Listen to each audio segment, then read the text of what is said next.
ಒಂದು ಉತ್ತಮವಾದಂತಹ ಹಾಸ್ಪಿಟಲ್ ಆಗಲಿ ಅಂತ ಬಾಲಕೃಷ್ಣ ಮಾಡ್ತಾ ಇರೋದು. ನಾನು ಮನೆ ಕಟ್ಕೊಳ್ಳೋಕೋ ನಾನು ಅರಮನೆ ಕಟ್ಕೊಳ್ಳೋಕೋ ಮಾಡ್ತಾ ಇಲ್ಲ. ದಯಮಾಡಿ ಈಗ ಕೆಂಪೇಗೌಡ ಪ್ರತಿಮೆನ ಸ್ಥಳಾಂತರ ಬಗ್ಗೆ ತೀವ್ರವಾಗಿ ವಿರೋಧ ಮಾಡ್ತಾರೆ ಎಚ್ ಎಂ ಕೃಷ್ಣಮೂರ್ತಿ ಅವರು ಹೈಕೋರ್ಟ್ಗೆ ಹೋಗಿದ್ರು.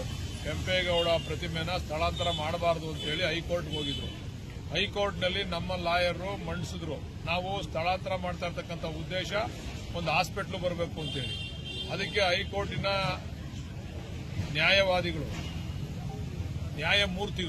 ಹೈಕೋರ್ಟಿನ ನ್ಯಾಯಮೂರ್ತಿಗಳು ತೀರ್ಪು ಕೊಟ್ಟರು. ಕೆಂಪೇಗೌಡ ಸ್ಟ್ಯಾಚ್ಯೂನ ಸ್ಥಳಾಂತರ ಮಾಡಿ ಅದನ್ನ ಒಳ್ಳೆ ಉತ್ತಮ ರೀತಿಯಲ್ಲಿ ಬೇರೆ ಕಡೆ ಮಾಡಿ ಮೊದಲು ಹಾಸ್ಪಿಟಲ್ ಕಟ್ಟಿ ಹಾಸ್ಪಿಟಲ್ ಬಡವರಿಗೆ ಅನುಕೂಲ ಆಗ್ತದೆ. ಅದು ಬಹಳ ಪ್ರಮುಖವಾಗಿರ್ತಕ್ಕಂಥ ವಿಚಾರ. ಆದರೆ ಅಷ್ಟೇ ಪ್ರಾಮುಖ್ಯತೆಯನ್ನು ಅದಕ್ಕೂ ಕೂಡ ಕೊಡಿ ಅಂತ ಹೇಳಿ ಹೈಕೋರ್ಟ್ನಲ್ಲಿ ತೀರ್ಪು ಆಯಿತು. ಸನ್ಮಾನ್ಯ ನಮ್ಮ ಸ್ನೇಹಿತರು ನಮ್ಮ ಹಳೆ ಗುರುಗಳೇ ಹೋಗಿದ್ರು ಕೋರ್ಟ್ಗೆ. ಕೋರ್ಟಲ್ಲೇ ತೀರ್ಮಾನ ಆಗೈತೆ. ಸುಮ್ಮನೆ ಏನೋ ಮಾತಾಡೋದಾದ್ರೆ ಅದಕ್ಕೆ ನಾನು ಉತ್ತರ ಕೊಡುತ್ತೇನೆ. ಸ್ವಾಮೀಜಿಗಳು 4 ಪಟ್ಟು ದೊಡ್ಡದು ಮಾಡಿ ಅವ್ರನ್ನ ಕೇಳ್ತೀವಿ ಎಲ್ಲಿ ಮಾಡಬೇಕು, ಯಾವ ರೀತಿ ಮಾಡಬೇಕು ಅಂತ. ಸ್ವಾಮೀಜಿ ಅವರು ನಮಗೆ ಮಾರ್ಗದರ್ಶನ ಮಾಡಿದ್ರೆ ಅದರಂತೆ ಮಾಡ್ತೀವಿ. ಬಟ್ ಅವ್ರೇನು ಸ್ಥಳಾಂತರ ಮಾಡಬೇಡಿ ಅಂತ ಸ್ವಾಮೀಜಿ ಅವರು ಹೇಳಿಲ್ಲ.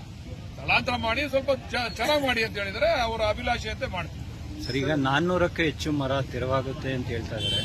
ಅದನ್ನ 400ಕ್ಕೆ ಹೆಚ್ಚು ಮರ ಇಲ್ಲಿ ಎಲ್ಲ 400 ಮರನೇ ಇಲ್ವಲ್ರಿ?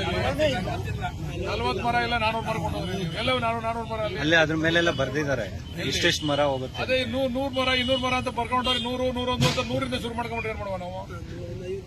25 ಅದು ಸಣ್ಣ ಮರಗಳು ಅಂತ ತುಂಬಾ ದೊಡ್ಡ ಮರ ಇಲ್ಲ ನೋಡ್ರಿ. ಬೇರೆ ಕಡೆ ಎಲ್ಲ ಹೇಳ್ರಿ, ಬಾಲಕೃಷ್ಣ ಬಂಗ್ಲೆ ಕಟ್ಟದ ನಮ್ಮ ತಾಲೂಕಿನ ಬಡವರ ಬದುಕಿನ ಪ್ರಶ್ನೆ ರೀ, ಆರೋಗ್ಯದ ಪ್ರಶ್ನೆ. ಒಂದು ಉತ್ತಮವಾದಂತಹ ಹಾಸ್ಪಿಟಲ್ ಸಾರ್ವಜನಿಕರಿಗೆ ಇದನ್ನ ತಾವು ತಿಳಿಪಡಿಸಬೇಕು. ನನ್ನ ಸ್ವಂತ ಬದುಕೋಸ್ಕರ ನಾನು ಅದನ್ನೆಲ್ಲ ಮಾಡ್ತಾ ಇಲ್ಲ.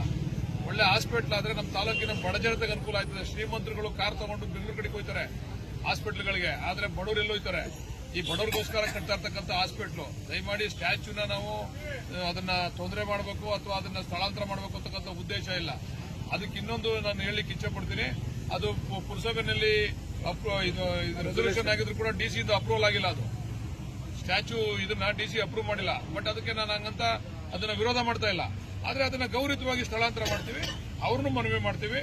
ನಾಳೆ ಅವ್ರ ಕುಟುಂಬದವರು ಕೂಡ ಹಾಸ್ಪಿಟಲ್ ಬರಬೇಕಾಗ್ತದೆ. ದಯಮಾಡಿ ಬಂದು ನಮ್ಮ ಜೊತೆ ಕೈ ಜೋಡಿಸಿ ಅಂತ ಮನವಿ ಮಾಡ್ತೀವಿ.